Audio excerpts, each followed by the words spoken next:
Hello, everyone. I'm back. Happy New Year. Sorry I haven't posted in a while, but I've been doing some research and a lot of drawing.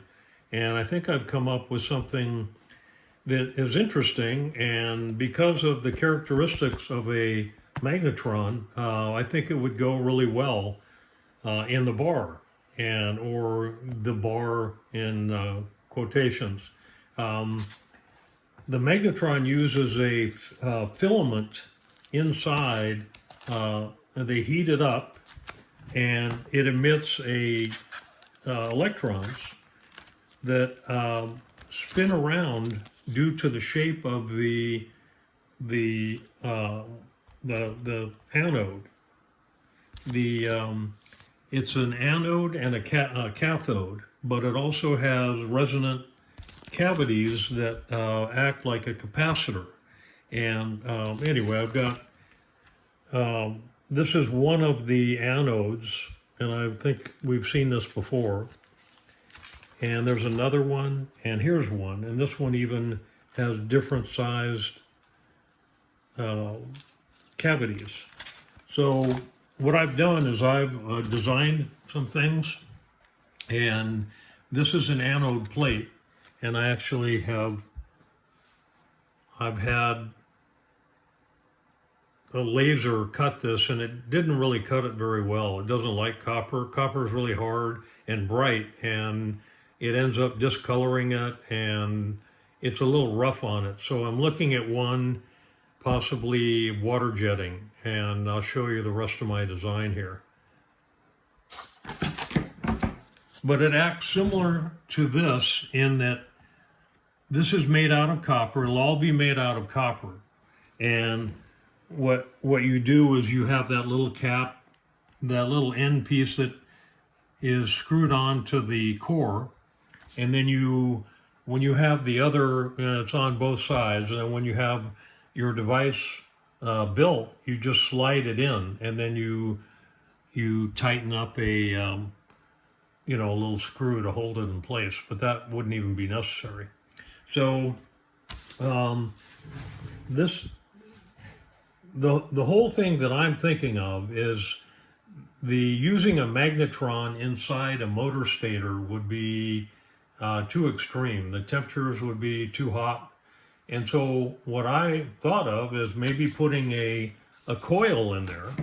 And I don't know if it will interact with the anode like it does in a regular magnetron, but it will induce, and you can actually look at these as being like almost like a coil this way. And if you have something going around on the inside, it will induce into these little cavities, these cavities. And so if you get a bar in there that has that you can wrap a coil around, or maybe even some kind of a metal, or I've even heard that there's a crystal that emits something like 10 times more than tungsten. And tungsten is what they use in the magnetrons out of a microwave. And so, and these are these resonant cavities that, because of the shape of this, when they put a filament inside, it emits electrons, and the electrons start going to each one of these cavities, and then they put a magnet on each side of the device, and it holds in the electrons and also keeps them there, and then forces them to take the path of the resonant cavities. And so you get oscillation, and you also get capacitance, because each one of these end up being a capacitor. And exactly how it would work with a coil inside, I don't know, but I've done a few designs, but this is what it would look like when you put it together. You put the two end pieces. Let me see which is the best drawing. Oh, you can get a good idea here. You put these are the end pieces. One has threads in it. The other one has countersink for the bolt, or the bolt that goes through, and it gets tightened up and it looks like this. And so what you do is you'd slide that in here and then slide these up. But you would have, if I'm thinking right, you would have a rotating magnetic field inside the bar. And what would happen is this also acts as a inducer. It will induce the current, or the whatever. I may have some of these titles wrong, but it will induce into the coils in the motor stator. That's what I believe could happen.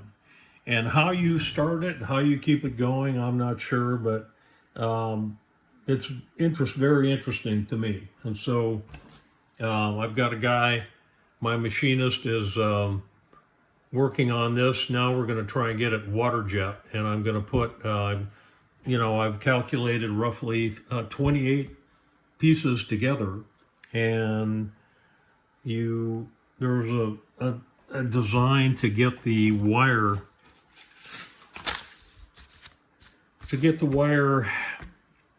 This actually goes this way into this, and the wire comes up, and then it comes out of this right here, And so anyway, I don't know if it'll work or not, but it's very interesting to me, and I've spent a lot of time drawing it. But I have a little explanation too that I have drawn up, and I'm more than willing to, if someone wants to go with this and try their own design, or take mine and try it. I don't know if you can end up reading this, but it's kind of a rudimentary explanation and understanding of how this works. But I've spent a lot of time on it, and it's very intriguing, some of the characteristics of a magnetron. And so anyway, you can take a look at that. And then this right here is a good little drawing to show you how it would work. And then I've got a couple others here too. And that's what it would look like in the motor stator. This is the case. Whoop. This right here is the case, in case you can't see it. And I've shown two coils on each core, and you might, if it induces well and it gets the motor going, you can probably take induce into one of these coils and then take some of the voltage off of that, and maybe, I don't know where it might be needed, but this is some of the stuff that I've drawn to give you an idea of how you could get a bar, or you get a coil and wires through the bar. So that's one of the things that I have drawn, and I think I've been able to get something that will go together right. You can see here how it works. But you can put a single coil in there, or you could put a bifilar coil, and I believe. But you could also put different bars in there, like this right here, this bar could be any material. So if I can figure out a material that will emit electrons at a low voltage and low heat, that's what I'm going for. And so